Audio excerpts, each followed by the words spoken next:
Bonjour et bienvenue à cette autre édition de la revue de la presse camerounaise. Nous ouvrons ce périple ce matin avec le tri-hebdomadaire Le Soir qui parle de la lutte contre le diabète au Cameroun et nous en présente les réalisations phares du gouvernement.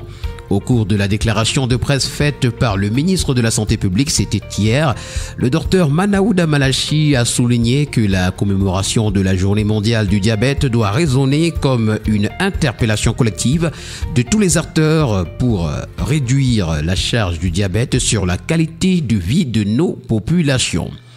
Kamwata Blaise Moussa, un an après, des améliorations considérables sont observées. Ces informations sont à retrouver ce matin en parcourant les colonnes du tri-hebdomadaire Le Soir.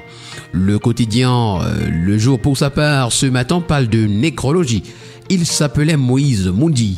Le décès brusque du collègue survenu des suites d'un AVC le 14 novembre 2023 laisse dans l'émoi et la tristesse la communauté journalistique du Cameroun, nous renseigne donc le journal ce matin à sa page de présentation. Pour la nouvelle expression, c'est les rapports entre le JICAM et ECAM qui intéressent. Retrouvons des révélations sur le rapport du traité de fusion. D'après le commentaire qu'en fait le journal ce matin, la fébrilité et la panique observées dans le camp de ECAM et du JICAM ces derniers temps sont révélatrices des contradictions cachées dans ce même rapport du traité de fusion et qui vont peser très lourd dans les prochaines joutes judiciaires. Comme l'écho d'un chant de cygne martèle ce matin la nouvelle expression à sa page 2. En petite une, prix du pain, Yaoundé traque les fraudeurs. Leadership camerounais, comment booster les entrepreneurs. Diabète, une maladie redoutable. Et puis, bout de vidange, un projet de traitement en péril à Douala. Le quotidien Mutation qui parle d'immigration ce matin nous présente le Canada comme le nouvel Eldorado. De nombreux Camerounais, étudiants et travailleurs empruntent de plus en plus cette destination. En quête de mieux-être, les candidats à l'exil dépensent d'importantes sommes d'argent. C'est à retrouver ce matin à la page 5 du quotidien. Le quotidien Vert Émergence pour sa part ce matin parle de téléphonie mobile à sa page de présentation et nous renseigne que la BEAC veut réprimer les opérateurs. En cause, l'utilisation des unités de communication comme moyen de paiement. C'est à retrouver à la page 3. En page 2 ce matin on parle de choléra, près de 500 personnes tuées en 2 ans et puis permis de conduire, pas d'augmentation des frais de timbre. Le quotidien national bilingue Cameroun Tribune pour sa part ce matin titre à sa grande une 21 ans de synergies africaines, la motivation intacte. Dans un message délivré à l'occasion de l'anniversaire de l'organisation non gouvernementale panafricaine, ce 15 novembre, la présidente fondatrice Chantal Biya réitère son engagement à poursuivre son combat acharné pour un monde plus solidaire et plus inclusif. C'est à retrouver ce matin des pages 9 à 11 du quotidien national bilingue.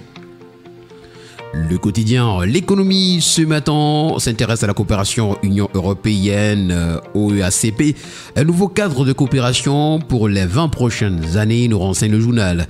Un accord de partenariat sera signé entre les deux parties, ce sera ce 15 novembre 2023 à Samoa dans le Pacifique, succédant ainsi à l'accord de Cotonou.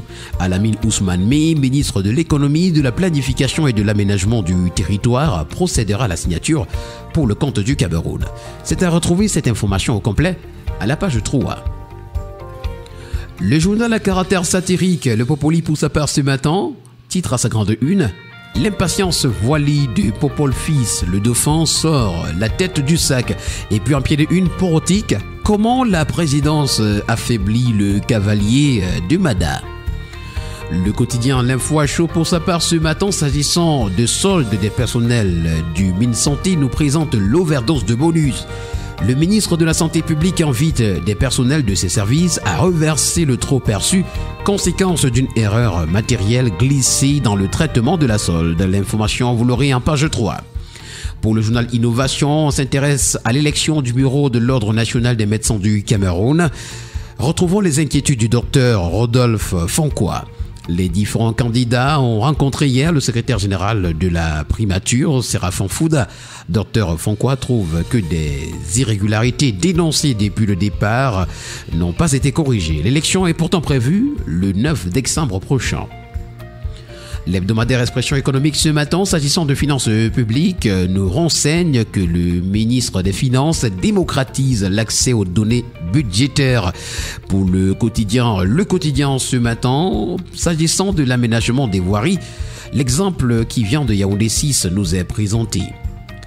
À la grande une du journal Repère, c'est Martin-Paul Minjos-Momeni qui intéresse, le pilier de la révolution agricole. Financement des projets et développement rural, valorisation des produits locaux, promotion de la politique d'import-substitution, lutte contre la pauvreté, insertion socio-professionnelle des jeunes dans les filières agricoles, halieutiques, pastorales et forestières et bien d'autres, à l'article du président de la Chambre d'agriculture, des pêches, de l'élevage et des forêts du Cameroun. C'est à retrouver à la page 5. Le quotidien de la santé pour sa part ce matin, Eco-Santé qui parle du prix africain du leadership en santé nous renseigne que le congrès scientifique international s'ouvre ce jour. C'est le recteur de l'université de Yaoundé 1, le professeur Maurice Aurélien Soso qui va présider la cérémonie d'ouverture. Prise en charge du diabète en petite une, 11 centres fonctionnels au Cameroun. C'est l'une des principales informations du point de presse donné hier, 14 novembre 2023, par le ministre de la Santé publique. La voix du consommateur est un kiosque ce matin et parle de payage automatique, la charrue avant les bœufs. C'est le titre que nous présente le journal. Au Cameroun, plus de 65% du réseau routier est en mauvais état. Sur les 121 501 km de route recensés au 30 septembre 2020, seulement 35% du réseau national et régional est en bon état, déclare Emmanuel Nganou-Djoumessi, ministre des Travaux publics. Paradoxalement, le gouvernement a priorisé la construction de 14 péages routiers automatiques confiés à Tolcam de Razel Bekedis Project pour un coût avoisinant 42 milliards et une durée d'exploitation de 18 ans. Droit d'auteur en petite une et comme-tel redevable envers les artistes et puis consommation, protestation contre la qualité du pain. Le journal Info Matin parle de l'exportation du cacao. Les objectifs de l'arrêté du Mines-Commerce sont salués. Présidé donc par le ministre du Commerce, une réunion d'échange avec toutes les parties prenantes sur les modalités de conditionnement et de commercialisation de la fève au Cameroun a eu lieu hier à Yaoundé. La nouvelle réglementation du 9 novembre va également, selon Luc Magloire Bagatangana, permettre de renflouer davantage le trésor public du fait d'une augmentation des recettes fiscales et douanières ainsi que la création de la concurrence sur le marché avec un relèvement des prix au profit des producteurs.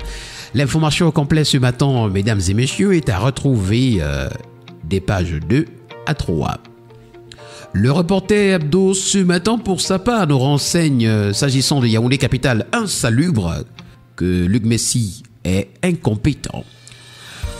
Pour le quotidien Nouvel Horizon par lequel nous fermons cette revue de la presse ce matin, on parle de société. Plus de 7 millions de personnes en âge de travailler sont sans emploi au Cameroun. Mesdames et messieurs, merci d'avoir été des nôtres. Rendez-vous demain pour le même exercice.